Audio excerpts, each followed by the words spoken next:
আসসালামু আলাইকুম রহমতুল্লাহ। প্রিয় বন্ধুরা, আজকে আমাদের 7 মে 2024-এর ঘি উৎপাদন শুরু হয়ে গেল।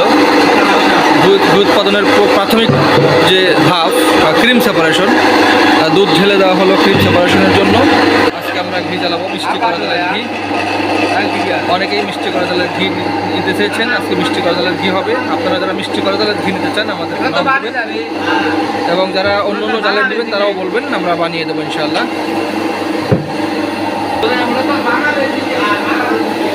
বন্ধুরা দেখতে পাচ্ছেন, এটাই হলো ক্রিম সেপারেশনের প্রক্রিয়া।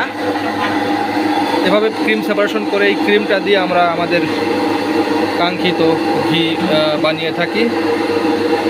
তারপরে এটাকে জ্বালায়ে আগুনে জ্বালিয়ে তারপরে ঘি তৈরি করে থাকি। এই পলিথিনটা দেওয়ার অর্থ হলো এটা ছিটিয়ে উপর দিকে চলে আসে। এরকম মেশিনটা কাঁপাকাঁপি করছে, তো এই জন্য ছিটে যায়, এই জন্য পলিথিনটা দেওয়ার উদ্দেশ্য। দেখতে পাচ্ছেন শুরু হয়ে গেল ক্রিমের ফ্লো।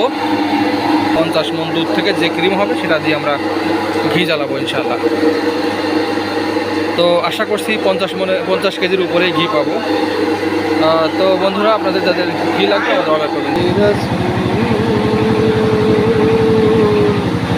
তোমার